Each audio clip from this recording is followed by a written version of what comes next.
Assalamualaikum warahmatullahi wabarakatuh. Perkenalkan, saya Amalia Indriapsari dari kelas KP3B, presensi 1. Di sini saya akan memaparkan materi bab 3 mengenai komunikasi antar budaya.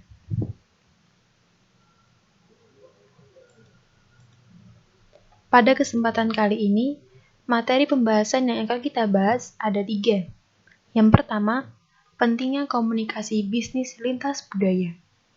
Yang kedua, pentingnya komunikasi antar budaya dalam bisnis.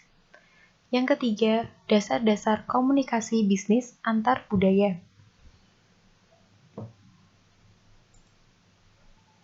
Materi pertama yaitu pentingnya komunikasi bisnis lintas budaya.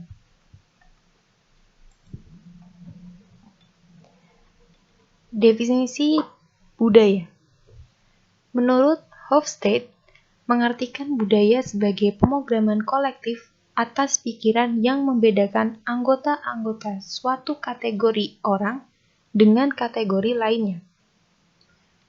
Dalam hal ini, yang menjadi kata kunci budaya adalah pemrograman kolektif yang menggambarkan suatu proses yang mengikat setiap orang segera setelah kita lahir di dunia ini. Sebagai contoh, di Jepang, ketika seorang bayi baru lahir, untuk beberapa tahun awal, si bayi tidur di kamar orang tuanya. Sedangkan di Inggris dan Amerika, bayi yang baru lahir ditempatkan di kamar yang berbeda beberapa minggu atau bulan kemudian.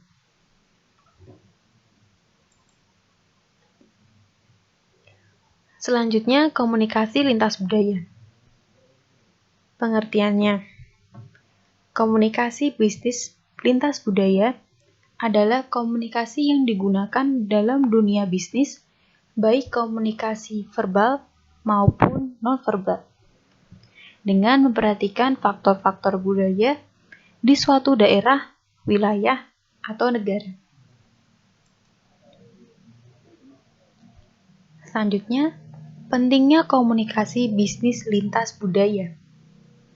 Semakin banyaknya pola kerjasama maupun kesepakatan ekonomi di berbagai kawasan dunia saat ini akan menjadikan komunikasi bisnis lintas budaya semakin penting. Contoh bentuk kerjasama ekonomi di berbagai kawasan di dunia antara lain ASEAN atau AFTA, kawasan Asia Pasifik atau APEC, kawasan Amerika Utara atau NAFTA, dan lain-lain. Dengan demikian, semakin terbukanya peluang perusahaan multinasional masuk ke wilayah suatu negara dan didorong dengan semakin pesatnya perkembangan teknologi, komunikasi, dan informasi, maka pada saat itulah kebutuhan akan komunikasi bisnis lintas budaya menjadi sangat penting. Materi kedua yaitu pentingnya komunikasi antar budaya dalam bisnis. Pentingnya komunikasi antar budaya dalam bisnis dibagi menjadi 2, yaitu berkomunikasi dengan budaya asing dan budaya yang berbeda di tempat kerja. Berkomunikasi dengan budaya asing. Yang pertama, perusahaan semakin mudah dan cepat dalam melakukan ekspansi, baik dalam hal ekspansi konsumen, pencarian bahan baku, maupun dalam menjalin kerjasama dengan mitra maupun dengan pesaing. Yang kedua, berkurangnya halangan memasuki pasar. Hal ini menjadi salah satu faktor percepatan operasi perusahaan secara global. Yang ketiga, meningkatnya kebutuhan komunikasi dengan budaya asing adalah berpindahnya kantor pusat suatu perusahaan ke luar negeri. Selanjutnya, budaya yang berbeda di tempat kerja. Yang pertama, pemahaman bahasa yang dipahami oleh karyawan lain dapat memperlancar jalannya komunikasi. Yang kedua, selain bahasa, yang perlu dipersiapkan yaitu pemahaman budaya. Sebaiknya, setiap pekerja berusaha sendiri untuk memahami budaya dari rekan kerjanya sehingga dapat membantu kelancaran kerja. Yang ketiga, dengan komunikasi dapat membantu memahami mengurangi munculnya perbedaan cara pandang terhadap lingkungannya dan persepsi seseorang.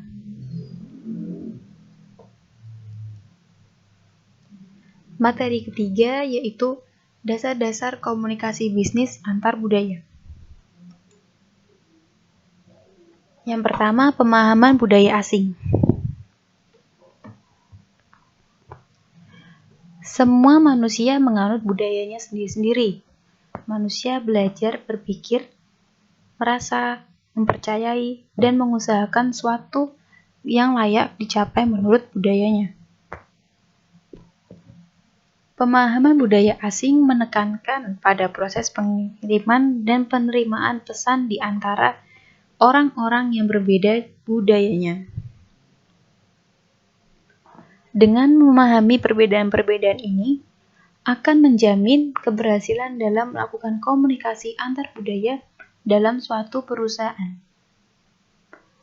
Para komunikator akan lebih efektif jika mereka dapat mengidentifikasi perbedaan, kemudian mampu menerima pesan dengan persepsi penerima seperti yang diinginkan pengirim.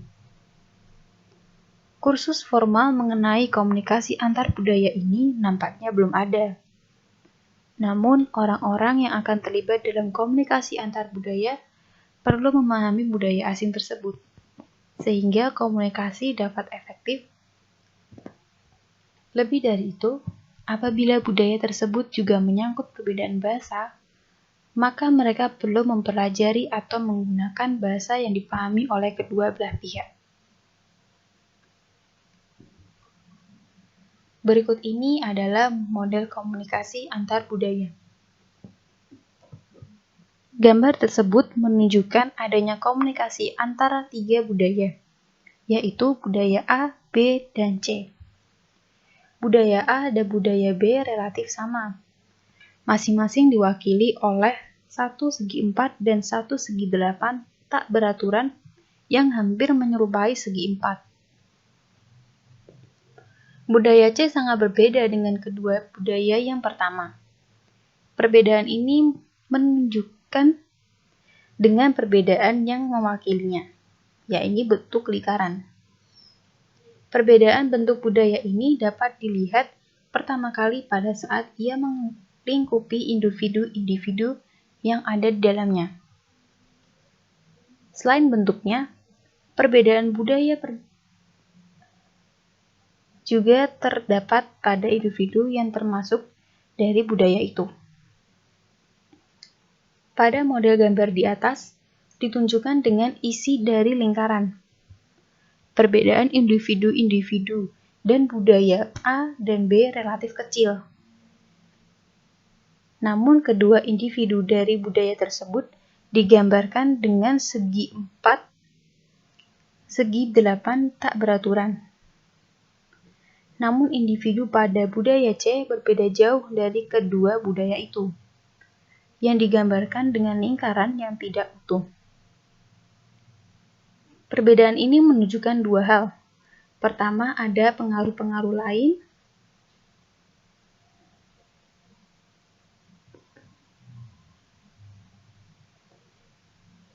Di samping budaya yang membentuk individu. Kedua, meskipun budaya merupakan kekuatan utama yang mempengaruhi individu dalam budaya tersebut mempunyai sifat yang berbeda-berbeda.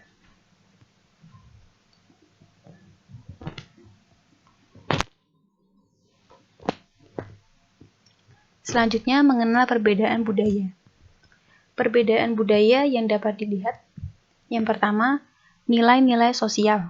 Yang kedua, peran dan status. Yang ketiga, pengambilan keputusan.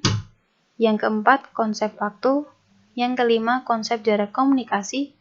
Yang keenam, konteks budaya. Ketujuh, perilaku sosial. Dan yang terakhir, perilaku etis. Selanjutnya, hambatan komunikasi tertulis. Ada dua, yang pertama, korespondensi bahasa. Yang kedua, pesan pemasaran. Selanjutnya, hambatan komunikasi lisan.